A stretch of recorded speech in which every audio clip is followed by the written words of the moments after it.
अभिनेत्री श्रेया बुगडे, ऋतुजा बागवे, समीर खांडेकर यांच्यानंतर आता आणखीन एका मराठी अभिनेत्याने हॉटेल व्यवसायात पाऊल ठेवलं आहे।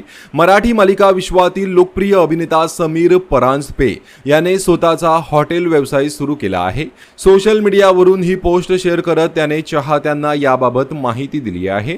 अभिनेता समीर परांजपेने सोलापूरमधील बार्शीमध्ये त्याचं नवं हॉटेल सुरू केलं आहे। परांजपे उपहारगृह शुद्ध शाकाहारी असं त्याच्या हॉटेलचं नाव आहे। आम्ही येतोय तुमच्या जिभेचे चोचले पुरवायला, लवकरच बार्शीकरांच्या सेवेत असं कॅप्शन त्याने या पोस्टला दिलं आहे। त्याच्या या पोस्टवर चाहते आणि कलाकारांनी कमेंट करत अभिनेत्याचं अभिनंदन करत त्याला शुभेच्छा दिल्या आहेत। समीर परांजपे हा मराठी टेलिव्हिजनवरील लोकप्रिय अभिनेता आहे। सुंदरा मनामध्ये भरली, थोडं तुझं आणि थोडं माझं, मोहिनी यासारख्या मालिकांमध्ये त्याने काम केलं आहे।